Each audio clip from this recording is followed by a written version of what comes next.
देखिए, पूरे middle east में इस वक्त बहुत तनाव की स्थिति है क्योंकि ईरान इजरायल एक दूसरे के आमने सामने हैं। बहुत बड़ी बड़ी चेतावनियों के बाद अब दोनों एक दूसरे के आमने सामने और कोई भी रुकने को तैयार नहीं है। साफ साफ ईरान की ओर से कह दिया गया है, बहुत समझाने के बाद भी, कि अगर इजरायल युद्ध नहीं रोकेगा, वो अगर हमले नहीं रोकता है तो हम भी नहीं रुकने वाले। ये साफ ईरान की ओर से कहा गया है। इजरायल भी अभी युद्ध रोकने को तैयार नहीं है क्योंकि उसकी ओर से कई हमले तेहरान पर किए गए। तेहरान है ईरान की राजधानी। लेकिन ये सब कुछ जो अभी आप देख रहे हैं, कभी ऐसा था नहीं।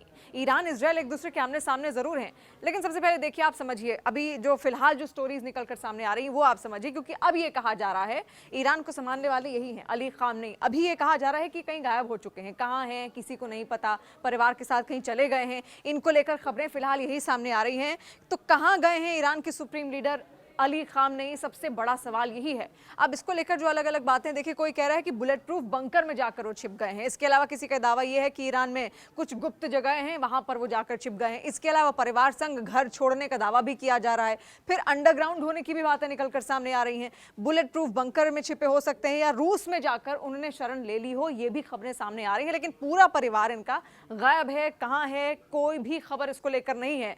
अब ये हुआ क्यों? इसका एक बहुत बड़ा कारण है। देखिए, नेतन्याहू, इजरायल के जो प्रधानमंत्री हैं, वो एक बहुत बड़ा कारण है, क्योंकि नेतन्याहू ये साफ कह चुके हैं। एबीसी न्यूज चैनल को एक इंटरव्यू दे रहे थे, उसी इंटरव्यू में उन्होंने ये दावा किया कि ये युद्ध तभी रुकेगा जब अली खामनेई का खात्मा होगा। यानी कि प्लानिंग इजरायल की ओर से की जा रही है। अगर उन्होंने ये बयान दिया है, किसी देश के राष्ट्राध्यक्ष ने किसी दूसरे देश के राष्ट्राध्यक्ष के लिए इतना बड़ा बयान दिया कि जल्द ही ये सब कुछ खत्म तभी होगा जब उस देश का राष्ट्राध्यक्ष खत्म हो, यानी कि ईरान के जो सुप्रीम लीडर हैं अली खामनेई, जब उनका खात्मा होगा तभी जाकर ये युद्ध थम सकता है।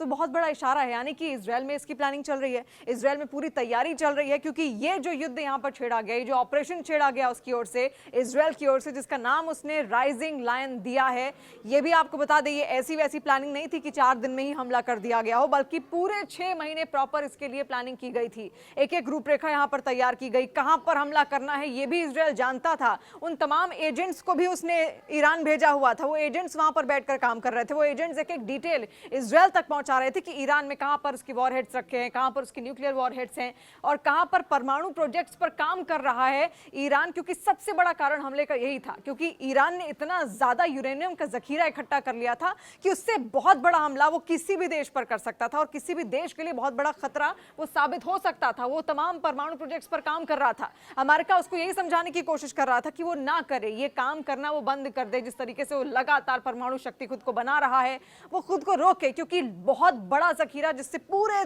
विश्व का विनाश हो सकता था, उतना ज्यादा उसने यूरेनियम यहां पर इकट्ठा किया हुआ था। और यही डर इजरायल को था, क्योंकि पूरा मिडिल ईस्ट खत्म हो जाता। आप सोचिए, अगर एक भी जगह पर ये हमले होते, उस यूरेनियम पर अगर ये अटैक किया जाता, तो पूरा जो ब्लास्ट था वो पूरे मिडिल ईस्ट को खत्म कर सकता था, जिसकी चिंगारी अकेले ईरान तक नहीं रहती बल्कि वो अमेरिका तक पहुंचती और पूरा जो पूरा का पूरा क्षेत्र है वो खत्म किया जा सकता था। इसी वजह से इजरायल ने ईरान पर हमला किया, जो कि इजरायल की ओर से कहना है। उन्होंने कहा कि ये ना केवल इजरायल के लिए खतरा था बल्कि पूरे विश्व के लिए, पूरी दुनिया के लिए खतरा था, और यही कारण है कि उसने यहां पर हमला किया। अब देखिए, जिस तरीके से जो एबीसी न्यूज चैनल को बयान दिया गया है पुतिन की, इजरायल के प्रधानमंत्री बेंजामिन नेतन्याहू की ओर से, कि ये युद्ध तभी थमेगा जब खामनेई का खात्मा होगा। यानी कि कोई बड़ी प्लानिंग चल रही है खामनेई को लेकर, और इसी वजह से वो बंकरों में छिप गए हैं। अपने परिवार को लेकर वो कहीं चले गए हैं, कहां गए हैं? हालांकि रूस से भी मदद मांगी गई थी ईरान की ओर से, तो क्या रूस वो गए हैं या फिर ईरान में ही कोई ऐसे बंकर्स तैयार किए गए हैं जहां पर उनके और उनके पूरे परिवार को यहां पर रखा गया है? ये भी एक बड़ी खबर है। देखिए, अब हैं कहां पर आखिर, और क्या वहीं से बैठ के वो एक एक कमांड यहां पर दे रहे हैं कि आखिर आगे क्या करना है, क्या इस युद्ध को जारी रखना है, कैसे इजरायल पर हमले करने हैं, कैसे इजरायल को कमजोर करना है? क्योंकि इजरायल ने खुद को मजबूत बनाया हुआ है, क्योंकि ये जो हमले थे 6 महीने से इनकी प्लानिंग यहां पर चल रही थी। अब आप ये देखिए, ये दुश्मनी तो आपने देख ली, लेकिन ये दुश्मनी कभी भी दुश्मनी रही नहीं थी। 1979 से पहले बहुत अच्छे दोस्त हुआ करते थे ईरान और इजरायल। अब वो कहानी भी आप यहां पर जान लीजिए, क्योंकि 1979 इजरायल जब एक नया नया देश बना था, तो ईरान सबसे पहला राष्ट्र ऐसा था जिसकी ओर से उसको सबसे पहले मान्यता दी गई थी बतौर देश के रूप में, एक लोकतंत्र के रूप में।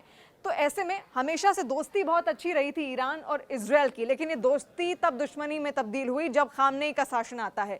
खामनेई से पहले रोहतुल्ला अली खामनेई भी वहाँ के राष्ट्राध्यक्ष रह चुके हैं, वहाँ के चीफ कमांडर वो रह चुके हैं। इनके जो जितने भी पूर्वज थे वो हमेशा से यहूदियों से चिढ़ते रहते थे, क्योंकि ईरान में एक अलग क्रांति लेकर आए थे रोमनुल्लाह अली खामनेई, और ऐसे में उसके बाद से ये परिवर्तन शुरू हुआ जब वहां पर सत्ता बदली। ईरान में जब सत्ता बदली तो एक खिलाफत यहां पर शुरू हुई यहूदियों के खिलाफ, क्योंकि एकमात्र मिडिल ईस्ट में अगर कोई यहूदी देश है तो वो है इजराइल, और वहां पर कई सारे लाखों यहूदी बसते हैं। फिर धीरे धीरे जितने भी अलग अलग अरब देशों में जो जितने भी यहूदी रहते थे वो वापस अपने देश लौटने लगे, यानी कि इजराइल लौटने लगे। उसी के बाद से ये विद्रोह आपस में यहाँ पर शुरू हुआ। देखिए, इस्लाम के बढ़ावे के चक्कर में यहूदियों की खिलाफत शुरू कर दी गई थी ईरान में, और यही कारण है कि तब से जितने भी यहूदी हैं वो चिढ़ते हैं ईरान से, और ईरान चिढ़ता है इन यहूदियों से, यानी कि इजराइल से, नेतन्याहू से। और तब से लेकर अब तक की जंग लगातार और ज्यादा बुरी रूप में खिंचती चली जा रही है। अब तो दोनों देश एक दूसरे के आमने सामने ही हैं, ये हम सब ने यहाँ पर देख लिया। तो 1980 के बाद से ये दोस्ती दुश्मनी में बदली, और अब क्या हो रहा है वो हम सबके सामने है।